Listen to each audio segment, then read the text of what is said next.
made decisions in our youth or very young about what to believe, about what we were capable of, about who we are as a person, and that becomes the glass ceiling, if you will, that controls us. All of you have targets, things that you're after.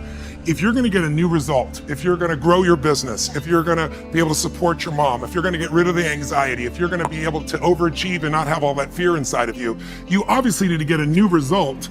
You're going to have to get new action. You don't get new results with old actions doing the same thing.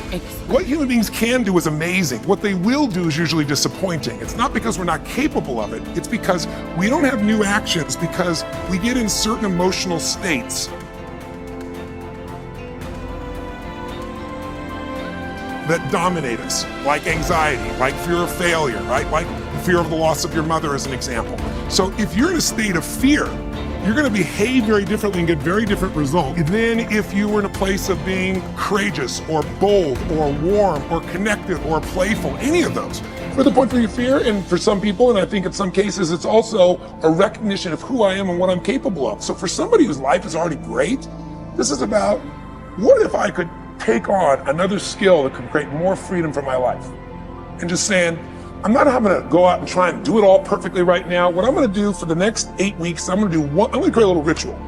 I'm going to do one thing a day to condition my mind, right? So that I get strong, so I follow through. I'm going to read something. I'm going to listen to something. I'm going to immerse myself. I'm going to go for an intense jog, or I'm going to go lift weights, but I'm going to do it consciously to get in a state where I'm going to follow through. That's number one, because people follow through when they're in state.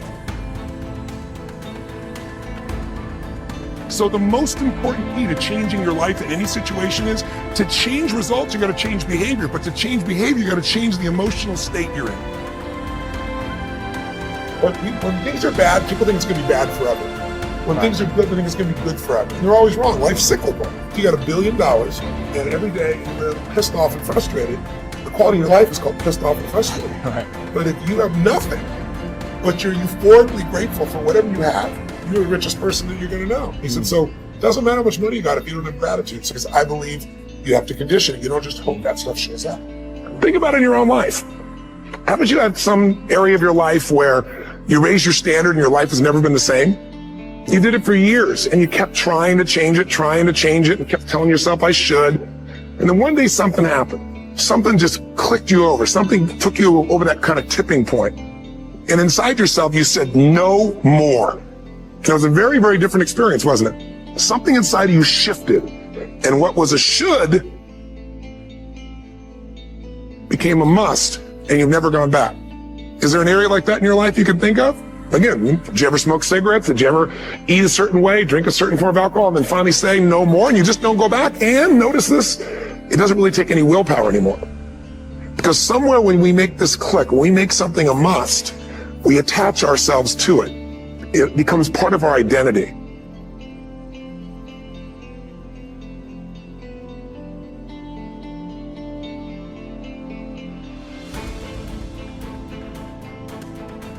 We are what we repeatedly do. Excellence, therefore, is not an act, but a habit. You are your most valuable asset.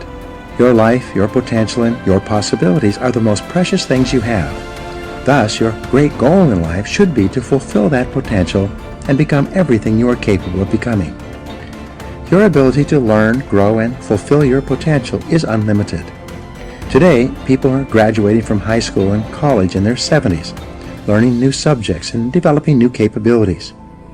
Your ability to learn and remember can continue throughout your life if you keep your brain alive, alert, and functioning at its best. Your most precious financial asset is your earning ability. Your ability to work is your primary source of cash throughout your life. You could lose your home, your car, your bank account, and everything you own, but as long as you have your earning ability, you can earn it all back and more in the months and years ahead. Your biggest investment. Most people don't realize this. They take their earning ability for granted, but it has taken you your entire life to develop your earning ability. Every bit of education, experience, and hard work that you have invested in learning your craft and developing your skills has gone into building this asset. Your earning ability is very much like a muscle. It can increase in strength and power year by year as the result of regular exercise. Likewise, the opposite is true too.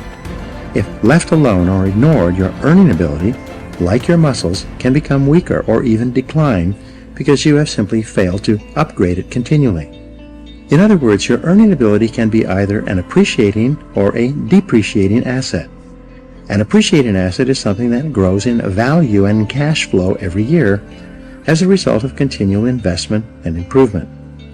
A depreciating asset, on the other hand, is something that loses value over time and finally reaches the point at which it is written off, being of little or no further value. The choice is yours as to whether your earning ability is increasing or decreasing month by month and year by year.